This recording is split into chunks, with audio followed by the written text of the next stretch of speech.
Hey, welcome back to the Unbelievable Podcast. I am BJ Reidell, back here with my guy, Drew Mahowald, and today we are wrapping up free agency. I know I said last week that free agency was pretty much over, um, but a couple things have happened. Relatively minor moves, but in the grand scheme of things, could prove to be very important for your Vikings. The return of Mackensie Alexander, who of course was drafted here to Minnesota and went to Cincinnati last year. He returns on a one-year deal. And then we finally get the news that I think most of our fan base has been waiting for, and that's that the Vikings have signed a safety to replace Anthony Harris in Xavier Woods. So we'll discuss him a little bit. And then if we have some time at the end, we'll kind of just break down what the Vikings did in free agency, how well they did, where they stand coming out of this and heading into the draft. And then next week, we will start focusing on just that, with the draft really not that far away, to be honest with you. Kind of snuck up on me. So, all right, let's get into it here. Starting with Mackensie Alexander, since this is a name that we already know and we kind of have a good feel for what he brings to the team, and or I guess what he brings back to the team, and sort of his playing style and what makes him an asset. What are your immediate thoughts seeing Mackensie Alexander is coming back after just a short 1 year stint away from the Vikings? I mean, I like it a lot. I think the Vikings need that depth. He's obviously has the experience already with Zimmer's defense. He was kind of that feisty attitude, right, that you want out of a corner. So all those are good things. I guess I almost have questions about other players now. Not that it's like I'm mostly just wondering about what happens now with Mike Hughes, right? And I guess who gets that slot spot, or how the depth chart shakes out now. Right.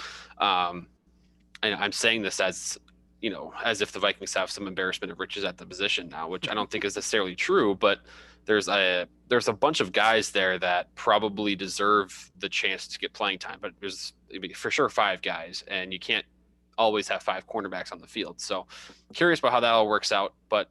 I think it's a good move for both sides. I think there was maybe some questions, or there were some rumors, a few years ago about Alexander's, I wouldn't say attitude, but maybe the way he and Zimmer jived. Zimmer jived. You would say attitude, sure. I would say attitude, yeah. But it appears that he's willing to re-sign with the team, and he had some positive comments about Zimmer today in the presser. So not that we would expect anything less from a presser when he's being announced as a new member of the team, but it's fine. I mean, I'm not super excited about it. You're getting a 4th or 5th cornerback on the depth chart here, but I think it's, a benefit, a nice little boost to the cornerback spot that desperately needs one. Yeah, so let's talk about that press conference here in a minute, because I think there were some things said during there that are worth breaking down a bit. But for as far as Mackensie Alexander, you're right. He joins that depth chart. You mentioned 5 cornerbacks, that of course being Patrick Peterson, Cameron Dantzler, Jeff Gladney, Mike Hughes, who you mentioned, who might be kind of getting the short end of the stick here, and then of course Mackensie Alexander. There's also Harrison Hand. There's been rumors floating around that he might be a guy that moves to safety, potentially as a backup or kind of a spot player. But the Vikings, all of a sudden, you're right, they have an abundance of defensive backs, which is something they definitely didn't have last year. And, the year before, you could really say the same, given kind of the performance that Xavier Woods went down, and Trey Waynes and so forth. So for the first time, the Vikings seem to be kind of in a good situation there with, a leader in Patrick Peterson. You got the 2 young guys in Gladney and Dantzler, who you saw good things from last year and you should be excited about. You got some veteran depth in Mackensie Alexander. And then really, this does come down to Mike Hughes. Like, there's the questions about Mike Hughes, like who is he to the Minnesota Vikings, and really who is he as an NFL player? He's been hurt so much that it's hard to really project his future at this point. So to call Mackensie Alexander insurance is probably fair, but I think he might actually be more than just insurance for Mike Hughes, because I mean, what are you insuring? I'm serious. Like, what do we know about Mike Hughes, like, other than his pedigree as a 1st-round pick, which he could very easily have been a 2nd, 3rd, or 4th round pick, depending on what board you're looking at. He barely made it into the 1st round in the first place. And there have been signs, he's had a couple of very nice plays. He's had a couple of very nice games at that. But he's never been able to string anything consistent together now.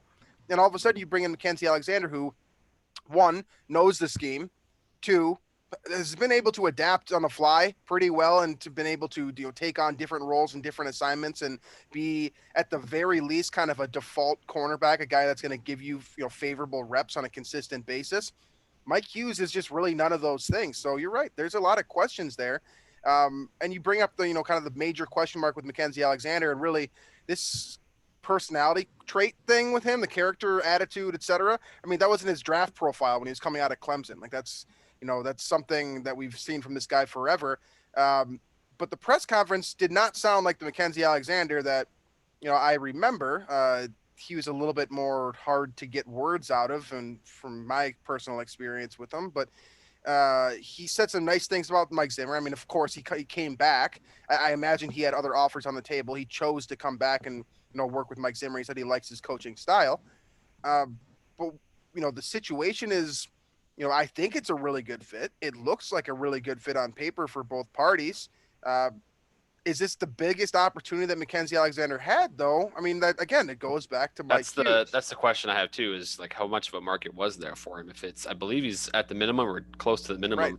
Right. So there may not have been much of a market, and kind of figured this was maybe the best way to make more money. The best opportunity he had to further give himself an opportunity to make more money down the line. And so there's I think it's good that there's going to be competition at that spot for training camp, right? That's a spot where outside of Patrick Peterson, really, I would say anything is kind of up for grabs there, any of those spots. While Dancer showed a lot of promise, Alexander can play inside and outside, which is a bonus for him. Gladney's kind of same deal. He kind of was mostly slot last year. And then Mike Hughes, I think we're still, like you said, just so many question marks, but it seems like those five guys, plus we've seen how much your depth can kind of quickly disintegrate at that position. So it's good to have five guys that at least have, all five of them have some serious talent, right? There's no question about that. Right. Pedigrees, drafted highly, second round or higher, all of them. So I guess Stancer was third round, but point is, Zimmer's got some guys to work with, develop. And I think that's really what he wanted and what he had to begin with in 2014 when he started to build that first kind of elite defense, and now it starts sort of that cycle's kind of starting back over here. So that on that part of things, it's kind of fun and exciting.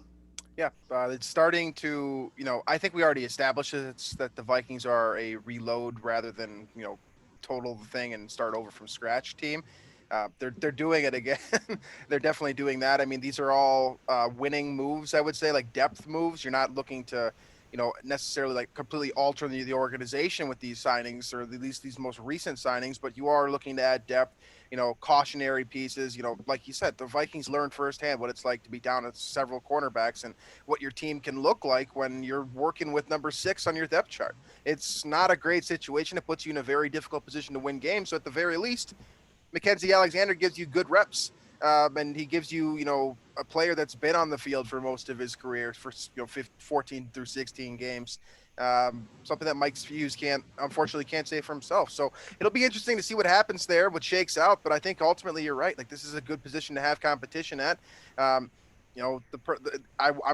kind of excited to see how these personalities all mesh together, especially with new faces and old faces kind of combining. It'll be interesting, but I think the Vikings have a very good depth chart and a good locker room at that position. So it seems like they're heading in the right direction, at least in that regard. Now, are these moves here going to, are they contender moves? Yes. Are they, moves that the Vikings should be making? I guess that remains to be seen, but these are definitely winning moves, filling out your depth chart with quality players. Now, let's move here to Xavier Woods, because I think he's the more interesting signing, just because regardless of his salary, I mean, he's going to be playing a lot of reps, barring something, significant change that I can't personally foresee. He's going to be the starter when the Vikings start in week 1 in September. And he's going to be playing opposite Harrison Smith, which is good news for him. And based off of his skill set and kind of the historical precedent that he set for, his playing style, I think it's a very good scheme fit for him as well. But he has big shoes to fill, even if Anthony Harris was, quote, having a down year last season. He's a good player. He's never been a great player. And that's something that Anthony Harris can say for himself, regardless of, how he performed last year. The Vikings knew that he had the potential to be elite next to Harrison Smith. We don't know that with Xavier Woods. but I think there's reasonable belief to think that he can produce an above average year, especially when he's kind of moved into that full on free safety position. And Harrison Smith moves into that box safety, strong safety, whatever title you want to give it, basically the tackling safety as opposed to the coverage safety, which I think benefits both parties. Right. It's like I have no qualms with this move at all. In fact, the only thing that's really concerning for me is how much, if you look at the tweets, the replies to tweets, etc.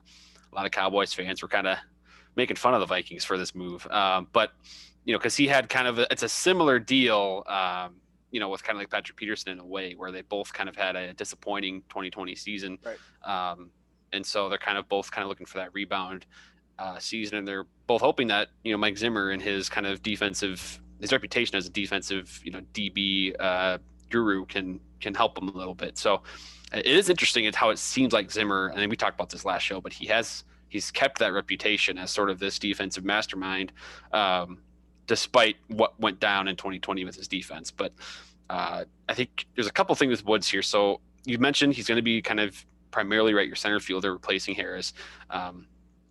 As we've seen over the last several years, you don't have to be an elite player when playing next to Harrison Smith, I don't think, to have a positive impact on the Vikings defense. You really, you can, I think the way it works is, as long as, I think we saw this like Anderson Dahill, for example, when, the Vikings were really at their peak as a defense, and then Harris too, kind of 2017, 2018, when, the Vikings defense is gelling.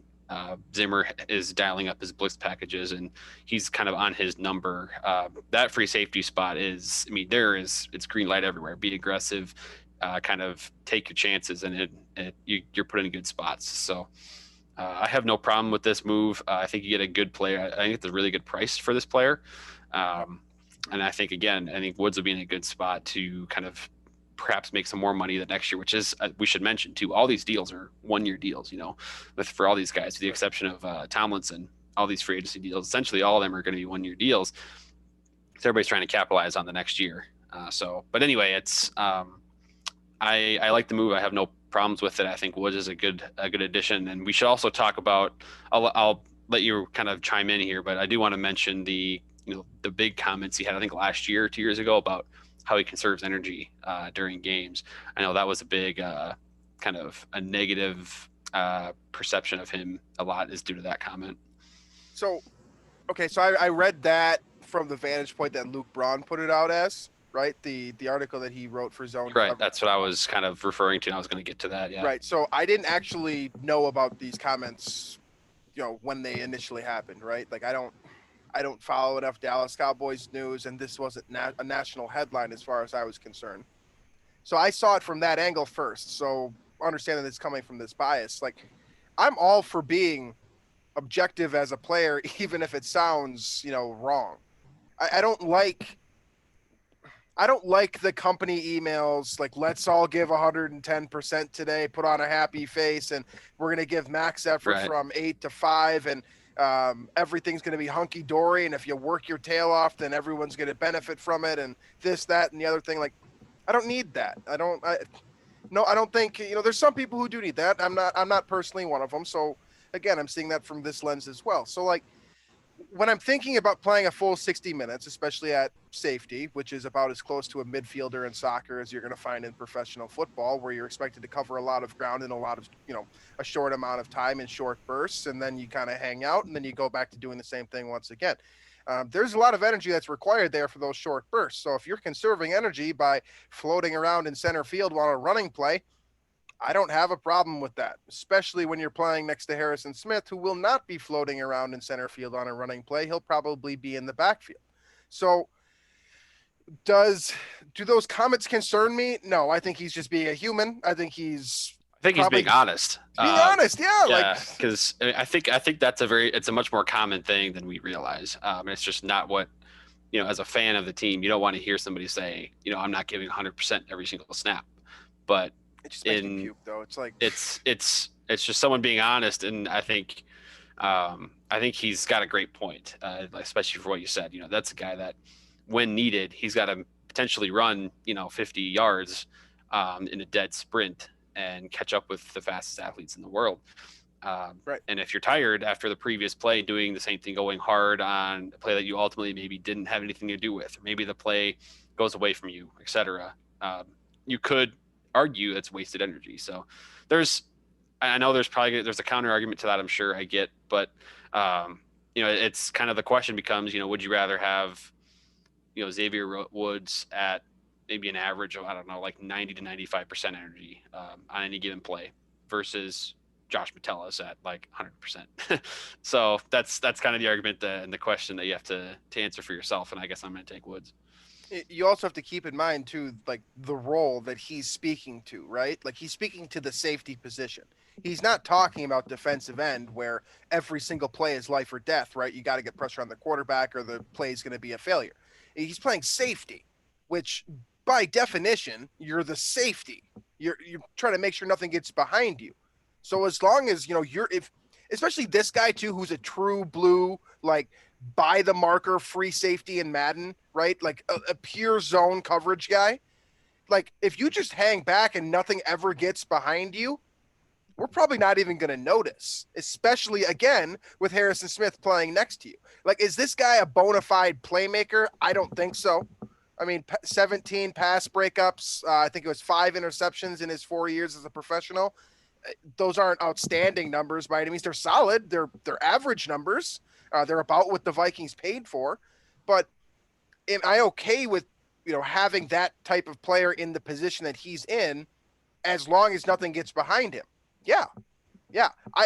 We can reevaluate effort when players start going over the top of Xavier Woods. If that happens, I'm sure these effort comments will come up again and we'll have a completely different discussion because all of a sudden, like, it's not about effort anymore. It's about not doing your job.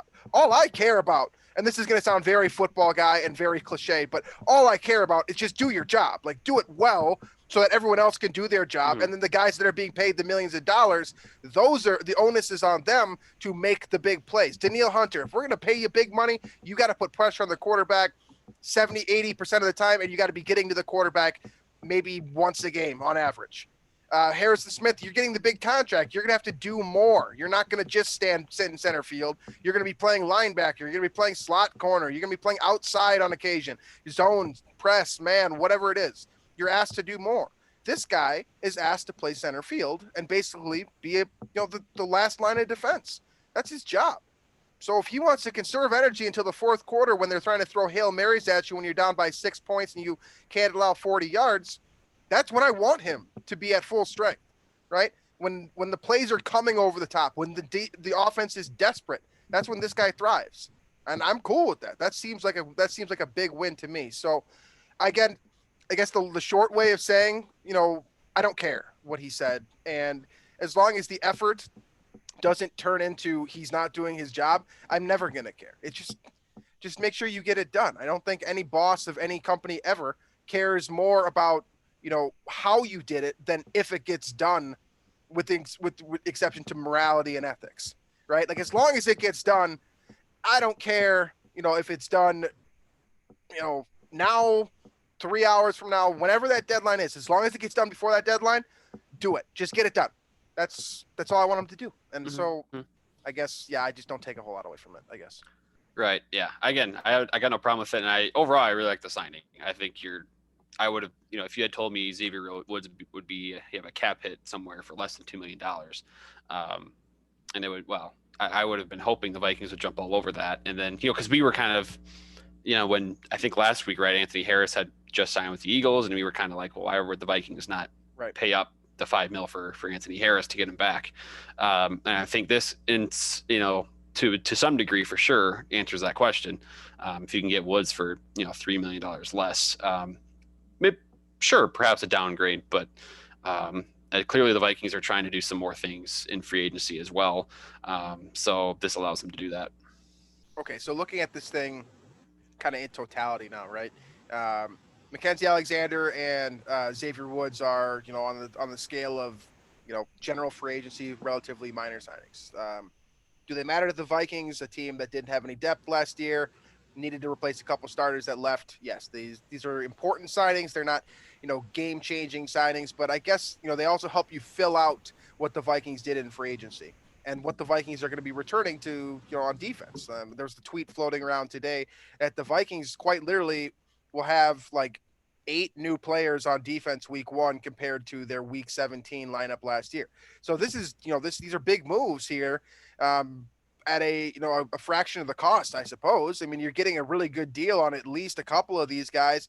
And this kind of goes back to Mike Zimmer too, right? Like we talked about his ability to lure guys in. Well, Kyle Shanahan, what's the benefit of Kyle Shanahan and Sean McVay? They employ a great scheme that benefits the quarterback position. Okay. The Vikings have opted to go in a different direction with their head coaching position and have a defensive guy, long term, right? This guy's been here for a while now, and this is the route they're going to go. Well, that influence, what the benefit to having that defensive coach, it comes out right now. Can you bring in free agents who are considered kind of cast-offs? Patrick Peterson, I'm looking at you.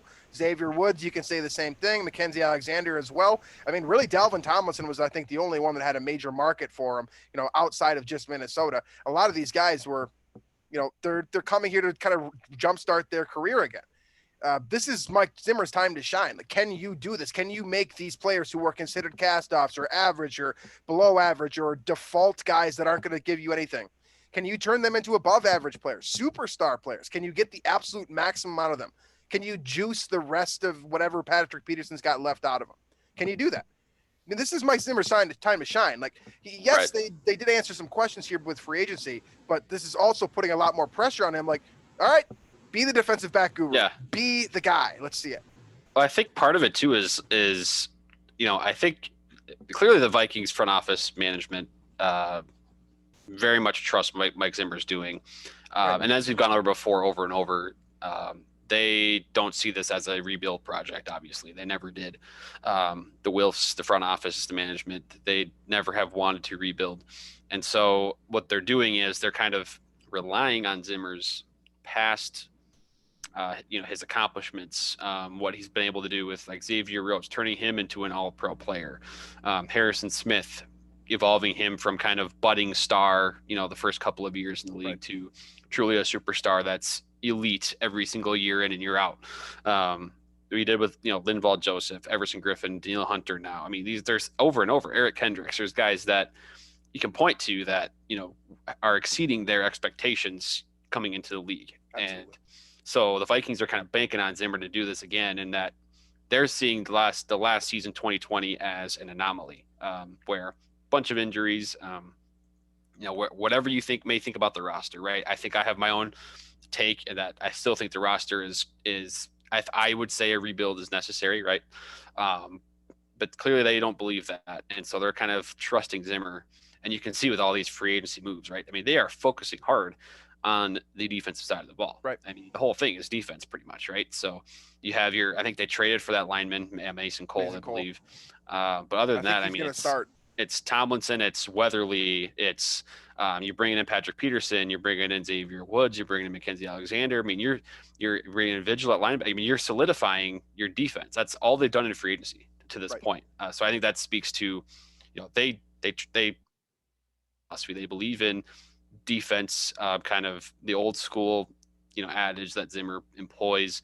And I don't necessarily agree with that myself, but I guess this is sort of I would say, based on all these being 1-year deals too, this is probably Zimmer, if another repeat of 2020 happens again, that seat is warming up, because they're kind of giving him this chance here to kind of rectify that and turn things around here. Well, this is just a weird year, right? Like, I mean, this market, right? And that's not the only reason all of these are 1-year deals, right? Like, that's not. But I think it works out that way too. But it's an opportunity, right? Like, it's something you can take advantage of, specifically as ownership or as upper management, the decision makers, right? This year is an anomaly in itself, because you get basically a free evaluation of, every player that's not marquee, basically. And even for some of the guys that are marquee players, Juju Smith-Schuster signed a not super lucrative deal in only 1 year. I mean, Allen Robinson's going to be playing on the franchise tag. Like, every team in the NFL has this advantage, and the Vikings are, in my opinion, like, that's probably the best thing about this free agency class, is that not only did they add players that can give them, a better team next year, but they sustain flexibility moving forward. they can get out from underneath a lot of these deals, or they don't even need to because they're not even under contract next season. So, there's some real benefits to all of that. So, I mean, you look at this class, this free agent class, and just on paper, the group seems very good. I mean, I think you got good deals on just about every player, like in terms of value. Every single signing, I think, was a value signing. I mean, Patrick Peterson's really the only arguable one, and I think that you could make a case that 2 years ago, if he was a free agent, he'd make about $5 million per year than the Vikings gave him. So, in my opinion, all value signings. You put them onto this roster now, and I like the approach. I would rather have rebuilt too, but if you're going to go this direction, I like the approach of, fortifying your defense in free agency and then drafting offensive talent / kind of adding some more youth into that mix with your draft class. Like, they got to go offense now. I know they brought in Mason Cole, who, that's fine. He's basically going to be your throwaway guard. It sounds like they feel the same way as us at the position where they're willing to sacrifice a little bit there. And Brian O'Neill likes him. So there's that. You bring in another piece that basically means that, you got one spot to fill probably, and then you got, best player available essentially. So if you could get some good talent and just fill that one last slot, like this team can be competitive next year, which ultimately I think is what the Wilfs want, what all of us, right, or I guess what most of us want, is just to at the very least be competitive. I mean, it does suck to be 2-14. Like, that's not fun for anyone, but if you're going to go this route, this is the way to do it, I think. So I think that this free agency period for the Vikings has to be at least a B if you're looking at a grading system. Like, it's an above average class. Like, you accomplished just about everything you needed to do, and then you traded for the one other piece that you felt like you need to get some depth on the offensive line, specifically interior. I think you accomplished that as well. So I mean, I don't think any of these guys are going to blow anyone away. I don't think no one in this draft or this group is going to be. This is a classic. Changer, but this is a classic Vikings free agency class. I mean, they're not throwing huge money and overpaying for the marquee number one guy in free agency. They've never really done that. They go for sort of your second or third tier guys at that position, right, that they need, and that's how they address those spots. And so in that regard, I think they did really well. The glaring issue I would have with it is that they sort of made their marquee free agent signing a guy at nose tackle where they're prioritizing stopping the run versus stopping the pass, essentially, where right, they have now two nose tackles. And, not that Zimmer doesn't have a plan for that, or that, maybe it works out flawlessly and I'm wrong. I just don't see a scenario where it's worth paying that guy 2 for $22, Tomlinson I'm talking about, and then also having Pierce at 3 for $27, having two nose tackles there. It just seems like it's overlapping too much based on how this defense works. But again, I could be wrong. It's just, that's the one hiccup I have here. But again, I think you've addressed cornerback really well. You've brought in your starting safety at a pretty good value for the cap number. Mm-hmm. Haven't overpaid for an offensive lineman, which I think the Vikings have done before. Something that we asked for, right, as people who don't right, matter. Yep. And so now I think the Vikings do have the opportunity now too in the draft, which is, I think, important, is to go into the draft without one specific issue, right, or glaring need, where they can go best player available, which is, I think, a big bonus. And I'm hoping that that's what they do. I hope they don't reach for a position of need like they have in the past sometimes. Yeah, this is definitely a situation where you let your scouts go to work, right? Like, they've been studying these players, jumping through all the hoops with COVID and whatnot, giving you all the data and all the information that you need on these guys. Now it's time to look at that big board and take the guy that all of you agreed was the top player available, right? They put part of what makes this free agency great is that they put themselves in more of a position to do just that. We talked about this at the beginning of free agency. Like, what do you want to accomplish here? Just fill out the roster enough so that you don't need to make any desperation moves during the draft. Because this is free agency is something that lasts sometimes a couple years. Most of the time, you see the effects in 1 year or 2 years. Mm-hmm. The draft is something that affects your foreseeable future. The guy that the Vikings take at 14 or 27 or wherever they end up selecting, that guy's going to be on the roster for at least 4 years, almost guaranteed, barring some kind of ridiculous screw up like the guard in Tennessee. He's going to be with this team for the foreseeable future. This pick matters. And really, you can say the same thing about the second and third round picks, and to a lesser. Well, they all I mean, every pick matters, right? I mean, you talk right, about Tennessee, but what did they miss out on by drafting this guy who doesn't even Right. want to play football. Like there's that cost and benefit analysis to be done with every single draft pick. So they're clearly more impactful just based on the potential reward if you really hit on one of those guys. Right. And Vikings have seen that too. So it's and I think we've seen it over and over. Best player available. You're able to at some point work that guy into your plan if he's good enough. If you've hit on the pick, if you've done your homework properly. So Baltimore is the best example of that, right? Like Ozzie Newsome back, and really their new regime as well, who has kind of followed in Ozzie Newsome's footsteps. I mean, the Ravens literally never drafted for need. They just took the guy that made the most sense, and they literally year after year after year, ending with Lamar Jackson, they got the greatest value in the first round every single year. And then they get their pieces that they need in the second, third round, etc. But they've been like, this is the model that you got to follow if you want to be a consistent contender. You just got to take the best player. You can't just be like, all right, if we get a running back that can rush for 1,400 yards, we're going to add 0.6 wins to our total. I think the best chance to get those 0.6 wins is in the second round. We're drafting a running back in the second round. You can't do that here. You have to just take the best player available that makes the most sense for your scheme, that you see the highest potential with, that's going to give you the greatest amount of total value moving forward.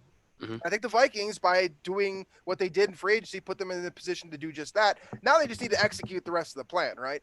Like, I don't know if that's actually the Vikings plan. They could totally stump us and do something ridiculous and trade up. That's all just speculation at this point. But if they follow the plan, they're doing a good job here, right?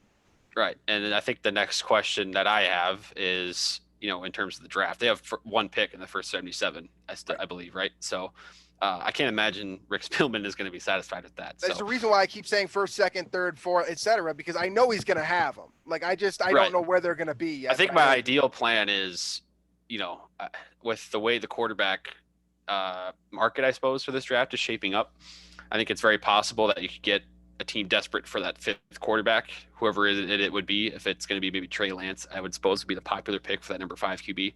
But if that guy's available at 14 and somebody is still searching for a quarterback, you kind of trade down if the Vikings aren't in the, willing to draft a quarterback, that is. But that's where you get your trade down, pick up that second round pick again.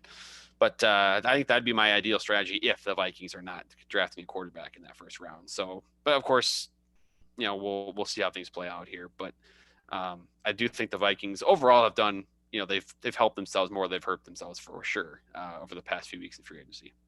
Absolutely. And one of the benefits too of this type of draft, following the San Francisco trade and following the Philadelphia trade and kind of the subsequent reports about that, is that, if this goes as, the most respected analysts in the country believe it's going to go, right? Trevor Lawrence, number 1, Zach Wilson, number 2, maybe Trey Lance, number 3, or Justin Fields, number 3. And then Mac Jones, number 3. Mac Jones, number 3, etc. We're hearing those reports today, right? That San Francisco might have been moved up for him. Like, there could be 5 straight quarterbacks that go in a row, right? Mm-hmm. That pushes players down, right? Guys that are top 5 picks. So I'm thinking just off the top of my head, I mean, Jamar Chase is no longer a top 3 pick. In some draft classes, that's a guy that you have to get with like number 2 if you want to get him. All of a sudden, he's like your number 6. I mean, Jalen Waddle, Devontae Smith, those wide receivers could slip a little bit as well as a result. I mean, there's a butterfly effect here, right? As a result of these quarterbacks going in the top 4 or 5 picks, I mean, if we get a run of quarterbacks, all of a sudden, some of these top talented players at other positions that are just less value than the quarterback spot, all of a sudden are slipping down to 10 to 14. And you're in a position where a team feels like, if we can trade up and, I don't know, Darisaw is there, the defensive lineman. That's a move that we've seen a lot of teams do in recent past, trading up to get, an impactful defensive lineman. Pick your poison here, draft guys. The Vikings are in a better position as a result of what San Francisco did. And as long as they just kind of sit back, let the draft come to them and make, the reasonable moves, they'll be in a better position to succeed, not just this year, but moving forward. But again, I have no clue what their strategy is here. I don't really, to be honest with you, I don't have enough of an understanding of, the top 50 prospects to really, bang the table for one guy at this point. So, well, that's something that Drew and I will be working on over the next week or so, is getting more familiar with these prospects so that we can have a, spirited discussion about them over the next several weeks here. But that is the conclusion of free agency. This is where the Vikings stand. And I think that they've put themselves in a position where I think all of us could be excited about what they're going to do in this draft. Because reasonably speaking, you get a couple good picks and maybe, just maybe some of my cynicism goes away a little bit. Uh, but that Happens remains to be every seen. year. Happens every year. Yeah, this is the best. Hey, it's the best time in the world for every football fan to be optimistic because you never know just what type of player can come in and potentially reshape your franchise. So it's a fun time to be alive for sure. And I think the Vikings are, giving us positive news, which is always, a good thing. With the draft rolling around pretty soon here. So, any final thoughts on anything that we've talked about today, or anything that we may have accidentally missed within the last week? Um, I don't have much. I remind people to not get too optimistic or pessimistic about the free agency, because there's so much we don't know about how that all goes. But I will say this in conclusion: if you haven't seen the Randy Moss story that he shared with Tommy Kramer about Lambeau, I believe it's all over social media now. If you look it up, Randy Moss Lambeau story, it is a fantastic 5-minute watch and listen. So I would recommend that you all do that. He tells a story about how sort of the build up to the moon moment, and then why he did it, why it went down, and how he received the news that he was going to be fined for it and everything. It's just fantastic. Randy Moss is a very entertaining person. Yeah, the Tommy Kramer Randy Moss combination, not something I thought would click super Yeah, well. true. And it does work. I mean, I've liked the content that they've put out, and I'm with you. I would co-sign that recommendation there. So, all right, folks. Well, that's all that we have for you today. As always, we're on iTunes, Stitcher, Google Play, Spotify, wherever else you listen to your podcasts. You can find us on the Daily Norseman as well.